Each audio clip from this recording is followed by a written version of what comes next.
What is up, everybody? Welcome back to the Final Destination review series, and now we have reached the dreaded fourth chapter, the Final Destination.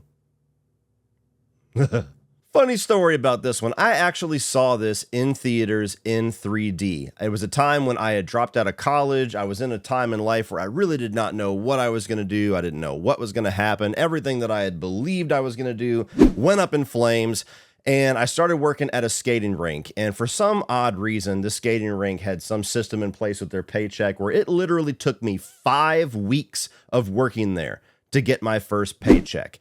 And so when this little bit of money came, it felt like winning the lottery, and my way of celebrating was to take my little brother out for a horror double feature. And that double feature was The Final Destination in 3D, followed by Rob Zombie's Halloween 2. And I never really put 2 and 2 together until very recently, but I actually think that The Final Destination being so goddamn horrible might be one of the main reasons why I have always been so much more forgiving on Rob Zombie's Halloween 2. So for the slew of you that hate the fact that I am one of its few defenders, here's one other reason you can hate this fucking movie. But all joking aside, I have not seen this film since that night back in 2009 when I watched this in the theater, and my memory had softened on it quite a bit. I always knew that it was the worst one of the franchise, but if somebody asked me what my thoughts were on The Final Destination, I would have said something along the lines of like, yeah, it's not as good as the others. But here, rewatching it last night, not only is it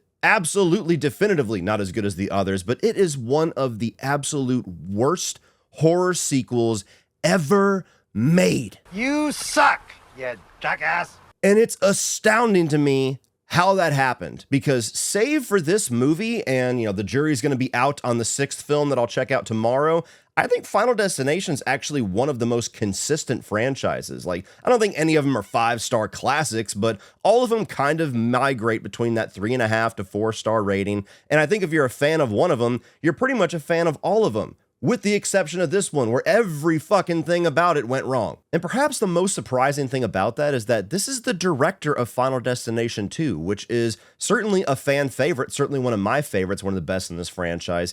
What the hell happened between Final Destination 2 and here?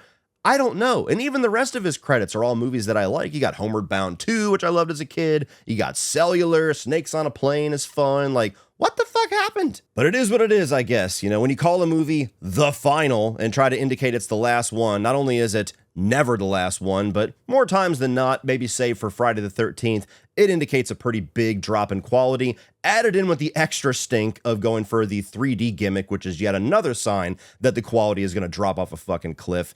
This is just the stain. This is the cross to bear of the Final Destination franchise. And you know what? If you only got one bad movie of 5 or 6 films, that's not bad for a horror average, but it doesn't forgive this movie. So let's start this ass whooping, shall we? Ding, ding. And the basic premise of this film, yet again, is that you have a group of characters that go to an event, this time being a NASCAR race, and there's this huge tragedy that kills them all in a very gory, violent way, but one of them has a premonition right before this accident happens, and a group of people are able to escape death's fate.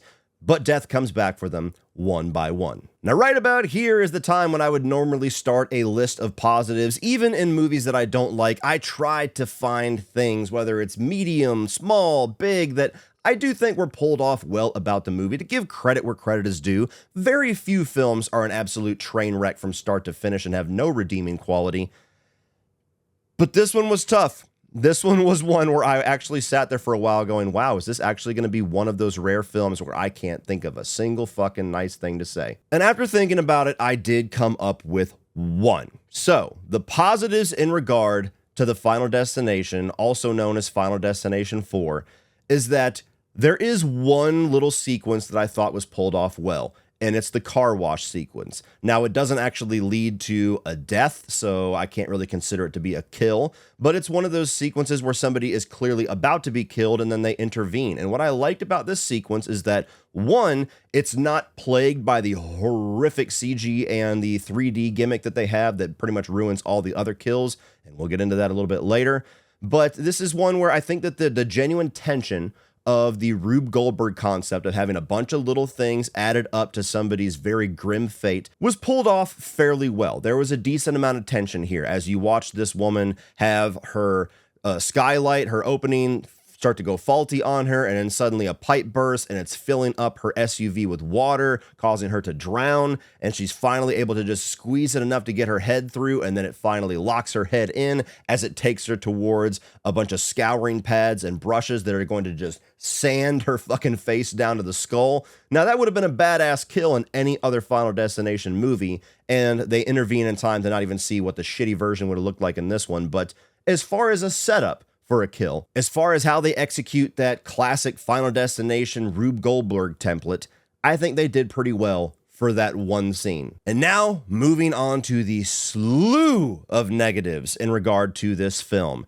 And I don't even know where to start, but I'm starting to get a premonition. The year was 2009, and horror fans everywhere were fucking pumped. Little did we know, the Final Destination was gonna fuck us up the ass harder than anything we'd ever experienced in our lives. I don't even know where the fuck you begin with what went wrong and what didn't work with this fucking thing. You know it's a sin when a Final Destination film cannot deliver when it comes to the deaths. The asshole in the pool with the literal asshole, no pun intended and pun intended, who gives a fuck?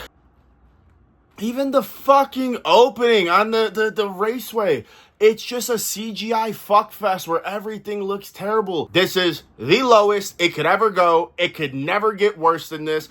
But I know that there are people out there, like I'm the guy who defends Freddy's dead. There is the Final Destination fan lovers out there, and I want to know. Back to you, Leach. Fucking love you.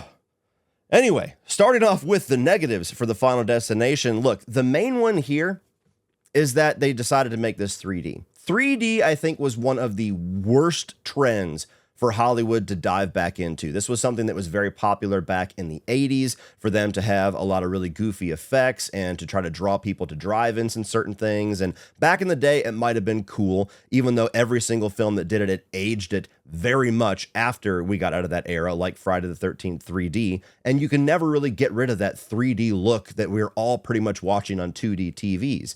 But even worse is when you get into the 2000s, where Avatar really kicked it back up again.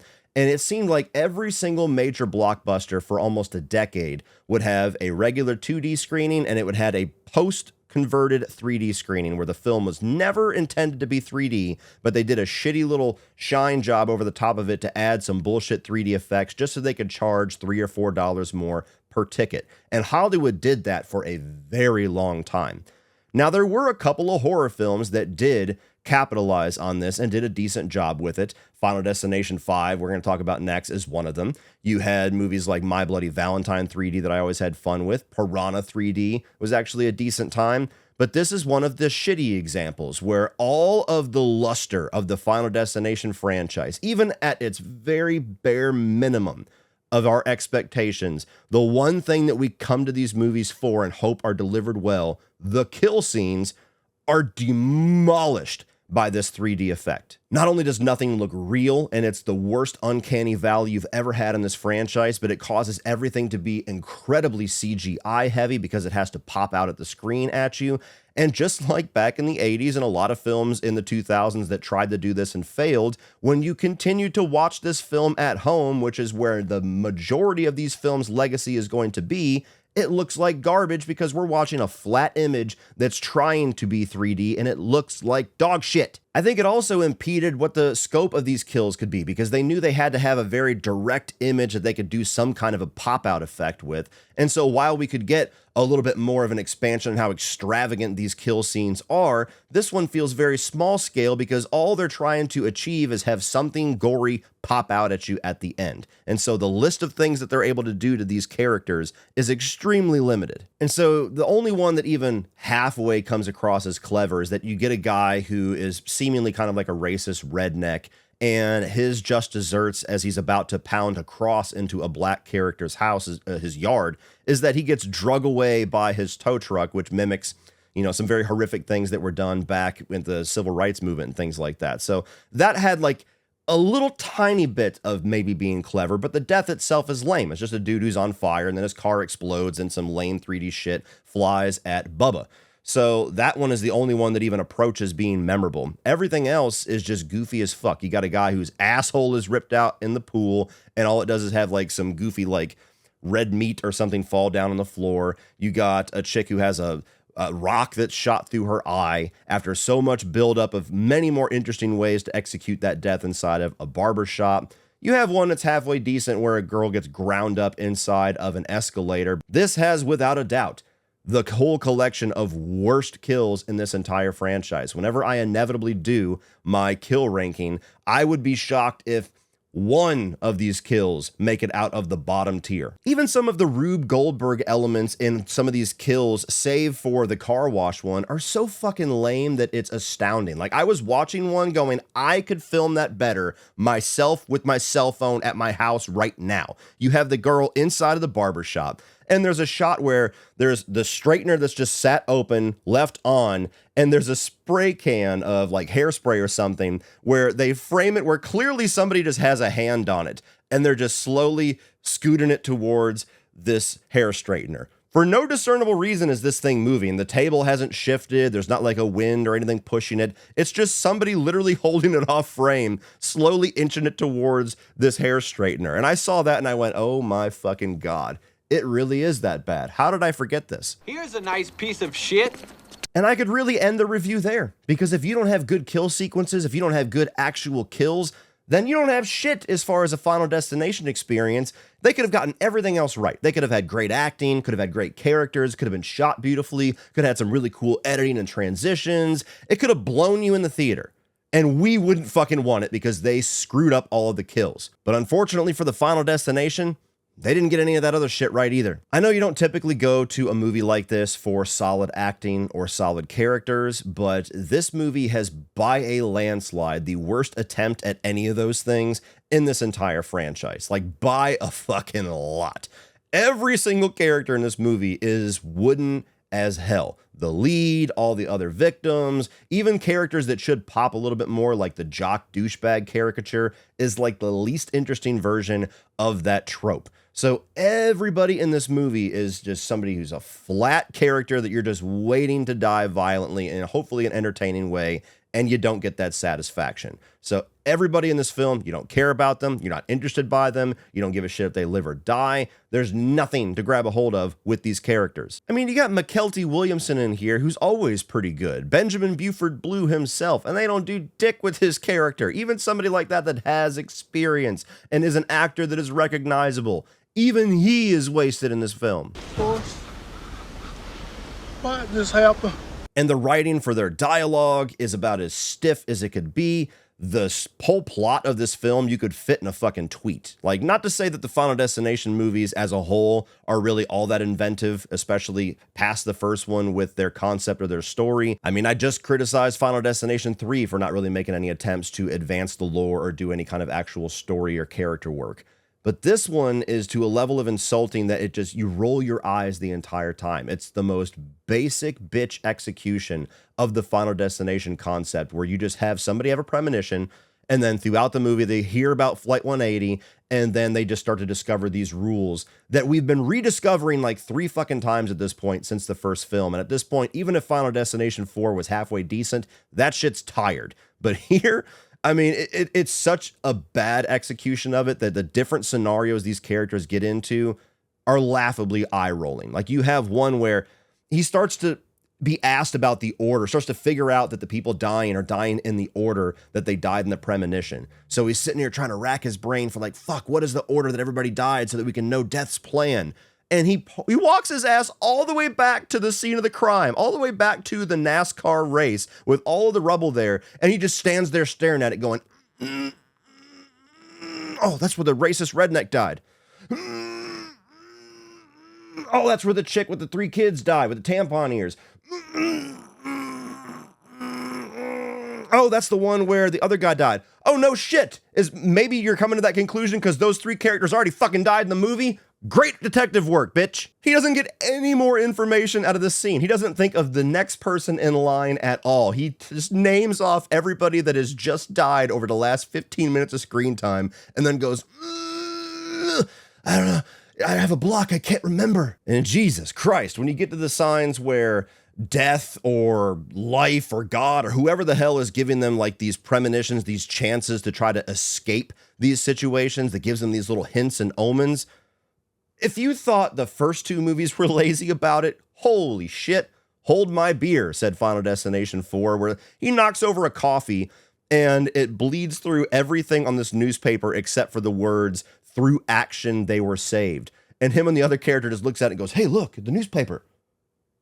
Let's go tell George." Even the way that they try to like set up these kills, the situations that these characters get themselves into is fucking ridiculous. There's one where they're in like a hospital or a nursery home, and there's a guy who's held up in a sling, and a nurse is filling this monstrous bathtub to give him like water treatment.